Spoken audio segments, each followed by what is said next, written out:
Hi everyone, welcome back sa aking channel na GTR Math Tutorial at Facebook na RJ Enseñado. So meron tayong another word problem, number 59 na tayo. So sana napanood nyo simula number 1. Okay, so Mr. Marquez takes 8 hours to paint his room. After working for 1 hour, he called in a painter to help him. Working together, they finished the job in 3 more hours. How long would the whole job be finished by the painter if he had worked alone? Okay, so ang question nga pala na ito ay nanggaling sa aming GC.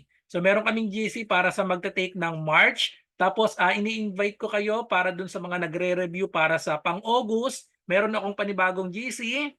So ito po yan. Pero meron po itong, para maka-join sa GC, meron po akong ayan, tutorial para sa numerical and logical reasoning lang. So para sa August 2024 ito, so ang bayad lang po ay only 50 pesos for the first 500. Okay, so 50 for the first 500. After ng first 500, ang regular rate na natin ay 100. So avail nyo na po mag-avail na po kayo ng slot para sa magte-take ng August. Every Monday of June and July po tayo. Total yun of 9 sessions, 6 to 8 p.m. Okay? So marami tayong mga ituturo ko lahat dyan. Simula basic hanggang ayan, complicated na math problems. May mga Google Forms tayo, may GC din at may exclusive na FB group. And then lahat ng session ay recorded. Okay? So ayan. So para sa magte-take ng August, so invite ko po kayong sumali sa aking tutorial. 9 sessions yan simula June to July. Ayan, every Monday. Okay? So sagutan na natin itong problem na ito na tungkol sa work problem. So maraming nalilito sa ganitong type ng work problem kasi nakasanayan yung shortcut. Kaya hindi ko ginagamit palagi yung shortcut. May shortcut kasi tayo para sa work problem. May shortcut diyan pero hindi applicable yan para sa problem na ito. So ano ba yung shortcut? Meron tayong together. Together, ang formula niyan ay product over sum. Para sa dalawahan lang ito. Tapos ang alone naman ay equal sa product over difference. Ayan, kaya huwag kayong masasanay sa shortcut kasi ang shortcut na ito ay para lang dun sa parehas ng oras na pinagtrabahuhan para makuha si alone. Itong problem kasi na ito ay tungkol sa alone pero hindi sila magkaparehas ng pinagtrabahuhan. So ang sabi, Mr. Marquez takes 8 hours to paint his room after working for 1 hour. Ayan, so nagtrabaho siya ng 1 hour si Mr. Marquez.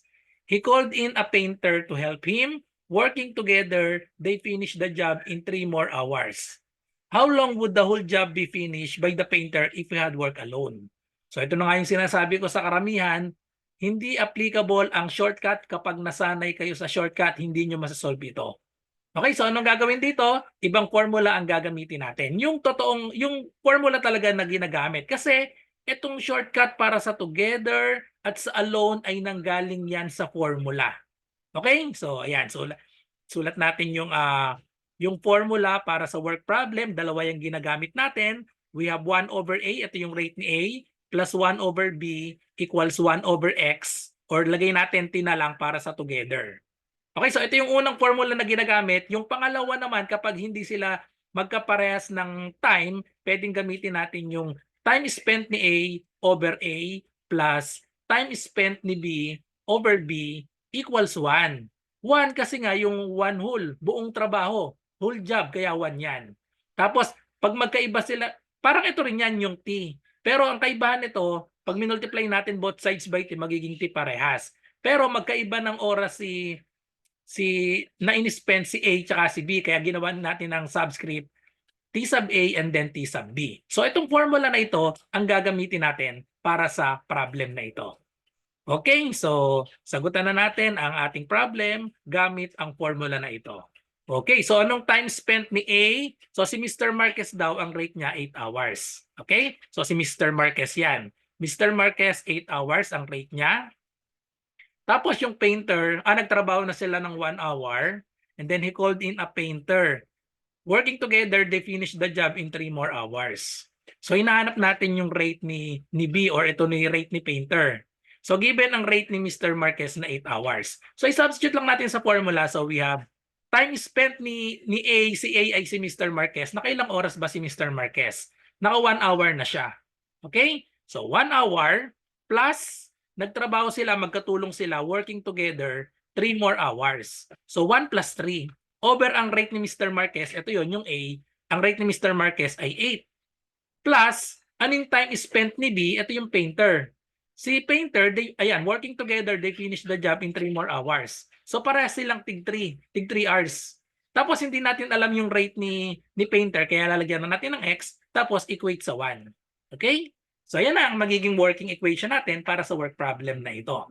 So simplify lang natin 1 plus 3, we have 4 over 8 plus 3 over X equals 1. So pwedeng isolve na lang natin yung X dito, tapos pwede rin naman, ano na lang parang pag ni-lowest term natin ito, 4 over 8, this is equal to 1/2. When we divide 4 and 8 sa 4, lowest term, divide sa 4 parehas, magiging 1/2 plus 3 over X equals 1. Pwedeng isolve yung X or pwede, ano na lang, parang fill in the blanks na lang ba? Kasi 1/2 plus, ano dapat itong nasa gitna? 1/2 plus blank equals 1. Di ba alam naman natin, ang 1/2 plus 1/2 ay equal sa 1. Okay? So kailangan, itong 3 over X magiging 1/2. So para maging 1/2 itong 3 over X, ano yung equivalent niya kapag denominator or numerator of 3? Di ba alam naman natin, 1/2 ay equal sa 3 over 6. So therefore, ayun na yung answer natin, 6. The correct answer is letter D, 6 hours. Okay?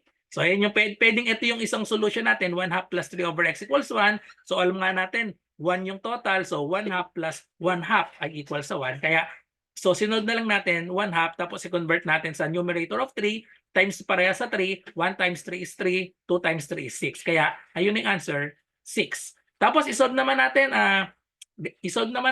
yung karaniwan ng pagsosolve ng equation.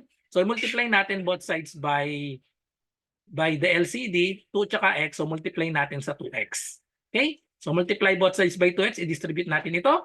Pag dinistribute, makakancel out yung 2, matitira X times 1, so we have X. Plus, multiply dito, makakancel yung X tsaka yung X, matitira ay 2 times 3, so we have 6, equals 1 times 2X, we have 2X.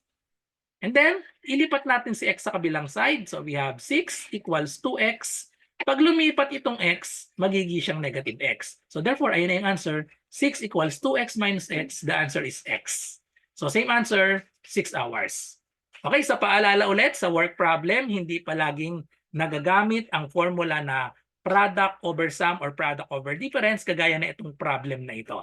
Okay, so that's all. Thank you for watching. I hope nagustuhan nyo ang explanation ko para sa work problem na ito. Kung may math question kayo, ay pumunta lang po kayo sa aking comment lang kayo dito sa aking YouTube channel, GTR Math Tutorial, or PM nyo ako sa aking Facebook, RJ Enseñado.